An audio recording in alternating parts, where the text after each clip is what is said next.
Shalom, kembali kita mempelajari kebenaran firman Tuhan yang terambil dari Matius 14 ayat 13 sampai 21. Matius 14 ayat 13 sampai 21. Saya beri judul pemberitaan firman Tuhan kali ini yaitu menjadi gereja yang dipakai oleh Tuhan. Menjadi gereja yang dipakai oleh Tuhan. Matius 14 ayat 13 sampai 21. Yesus memberi makan 5.000 orang. Setelah Yesus mendengar berita itu, menyingkirlah ia dari situ dan hendak mengasingkan diri dengan perahu ke tempat yang sunyi. Tetapi orang banyak mendengarnya dan mengikuti dia dengan mengambil jalan darat dari kota-kota mereka. Ketika Yesus mendarat, ia melihat orang banyak yang besar jumlahnya, maka tergeraklah hatinya oleh belas kasihan kepada mereka dan ia menyembuhkan mereka yang sakit. Menjelang malam, murid-muridnya datang kepadanya dan berkata, "Tempat ini sunyi dan hari sudah mulai malam. Suruhlah orang banyak itu pergi supaya mereka dapat membeli makanan di desa-desa." Tetapi Yesus berkata kepada mereka, "Tidak perlu mereka pergi, kamu harus memberi mereka makan." Jawab mereka, "Yang ada pada kami di sini hanya 5 roti dan 2 ikan." Tetapi Yesus berkata, "Bawalah kemari kepadaku." Lalu disuruhnya orang banyak itu duduk di rumput, dan setelah diambilnya 5 roti dan 2 ikan itu, Yesus menengadah ke langit dan mengucap berkat, lalu memecah-mecahkan roti dan memberikannya kepada murid-muridnya. Lalu murid-muridnya membagi-bagikannya kepada orang banyak, dan mereka semuanya makan sampai kenyang. Kemudian orang mengumpulkan potongan-potongan roti yang sisa 12 bakul penuh. Yang ikut makan kira-kira 5.000 laki-laki, tidak termasuk perempuan dan anak-anak. Bapak, Ibu, saudara-saudara yang saya kasihi, kali ini kita akan belajar untuk menjadi gereja yang dipakai oleh Tuhan. Gereja yang mengalami lawatan Tuhan, sehingga kita menjadi berkat untuk orang, bukan hanya untuk anggota gereja tetapi untuk banyak orang, ya. Gereja yang melakukan misi, gereja yang mau menjangkau jiwa-jiwa, ya. Dengan kata lain, gereja yang dipakai oleh Tuhan. Untuk itu kita belajar dari Yesus, peristiwa Yesus memberi makan 5.000 orang. Ya, kita akan melihat prinsip-prinsip yang Yesus lakukan juga akan kita gunakan, yang bisa dipakai di dalam gereja yang dipakai oleh Tuhan. Yang pertama, ayat 13, Bapak Ibu. Ayat 13 katakan demikian, "Setelah Yesus mendengar berita itu, menyingkirlah ia dari situ dan hendak mengasingkan diri." Bapak Ibu, Tuhan Yesus menyingkir, ya. Tuhan Yesus mengasingkan diri, ya. Bukan dia mau menghindar, tetapi saatnya dia istirahat. Peristiwa memberi makan 5.000 orang dengan 5 roti dan 2 ikan itu bukan peristiwa KKR, Bapak Ibu. Sesungguhnya di awal dari peristiwa ini, Yesus ingin istirahat. Dia mau mengasingkan diri, ya. Apa yang terjadi, Bapak Ibu? Banyak orang, ayat 14, ketika Yesus mendarat, ia melihat orang banyak yang besar jumlahnya. Orang-orang itu mengikuti Tuhan, mencari Tuhan, berduyun-duyun, dan jumlahnya sangat banyak sekali, ya. Bapak Ibu, perhatikan, Yesus seharusnya ingin tidur, tetapi begitu melihat orang banyak, ini artinya, Bapak Ibu, ada kesempatan. Untuk apa? Untuk melayani orang banyak tersebut, ya. Mungkin kita tidak punya kesempatan untuk melakukan seperti yang Tuhan Yesus lakukan, yaitu melayani banyak orang. Mungkin kita nggak punya waktu, ada uang, tetapi kita tidak punya kesempatan, ya. Tidak punya waktu tetapi tidak ada uang, untuk melayani, ya, untuk melakukan pekerjaan-pekerjaan Tuhan. Kita mengalami kekurangan di dalam kehidupan kita, dan seolah-olah kesempatan itu tertutup. Tetapi Bapak Ibu saudara-saudara yang saya kasihi, ketika ada kesempatan, baik itu ada uang dan tidak ada waktu, tidak ada uang dan tidak ada waktu, kita gunakan kesempatan yang Tuhan berikan sesempit apapun untuk sungguh-sungguh melayani Tuhan, untuk bergerak. Jangan tunggu ada waktu, jangan tunggu ada uang, tetapi begitu ada kesempatan yang Tuhan berikan di dalam kehidupan kita, terutama hati kita yang digerakkan oleh Tuhan, inilah saatnya kita bergerak bagi Tuhan. Inilah gereja yang dipakai oleh Tuhan. Bagaimana kita bisa tahu kita sedang digerakkan oleh Tuhan? Sama seperti yang Tuhan Yesus lakukan.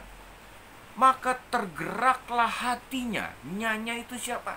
Nyanya huruf besar. Artinya tergeraklah hati Tuhan Yesus oleh apa?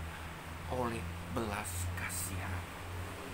Kita tergerak bukan hanya kita punya uang, kita punya waktu Bapak Ibu, tetapi kita punya kesempatan dan memiliki belas kasihan yang seperti Tuhan miliki pada saat itu. Belas kasihan itulah yang menggerakkan hati kita. Mungkin kita punya waktu, tetapi tidak ada belas kasihan.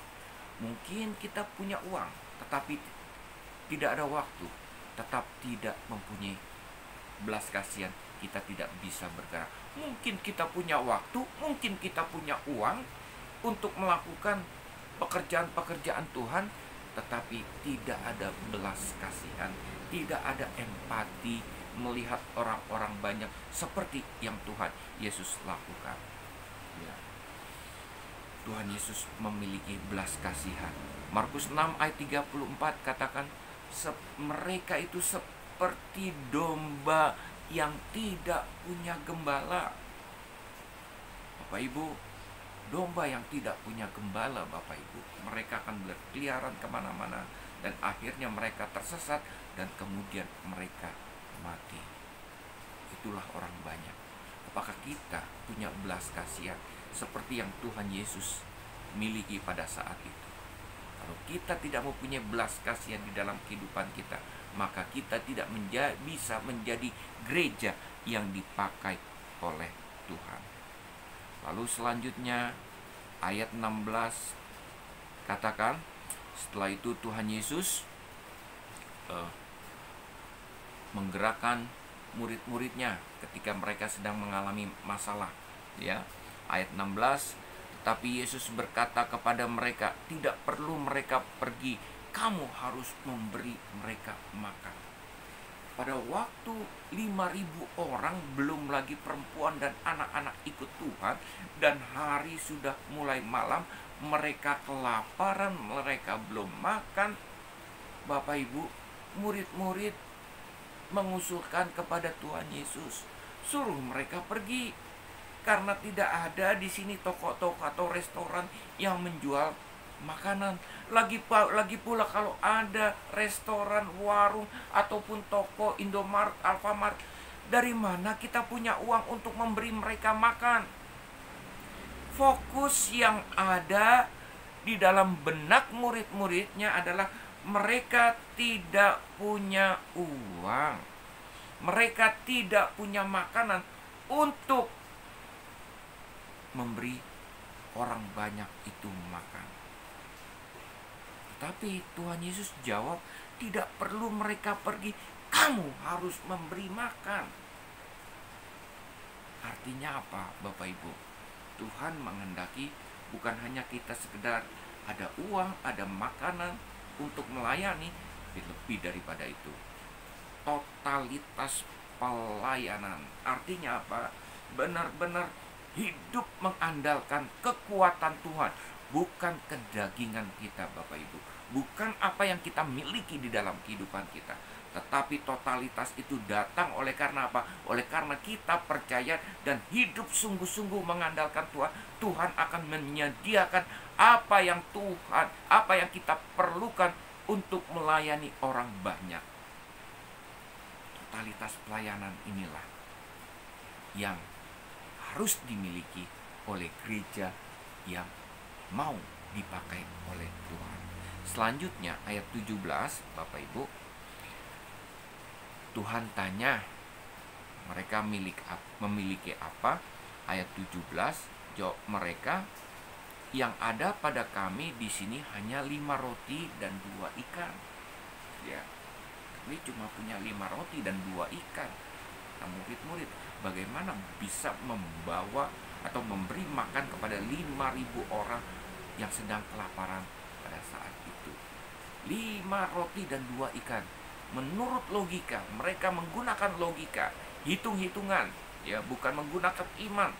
Ya, mereka tidak sanggup untuk memberi makan 5.000 orang tersebut.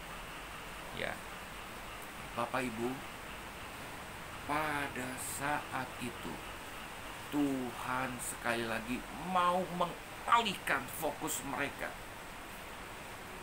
dari apa yang mereka miliki, yaitu makanan 5 roti dan 2 ikan serta uang yang tidak mereka miliki.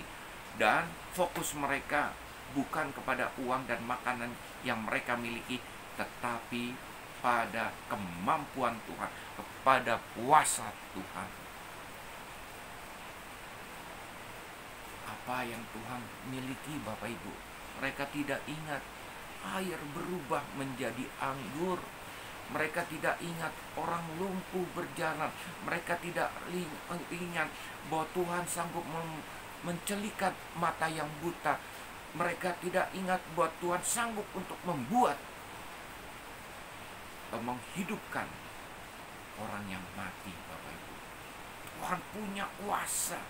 Tuhan mau mengalihkan perhatian mereka, fokus mereka pada kuasa Tuhan, kemampuan Tuhan. Lalu apa yang mereka kerjakan saat selanjutnya? Ayat 18 Tuhan katakan demikian. Yesus berkata, bawalah kemari kepadaku. 5 roti dan 2 ikan ini, Bapak Ibu, itu yang mereka punyai. Tuhan perintahkan, bawalah kemari. Bawalah kepada Dia. Ya, Tuhan sanggup untuk menggadakan.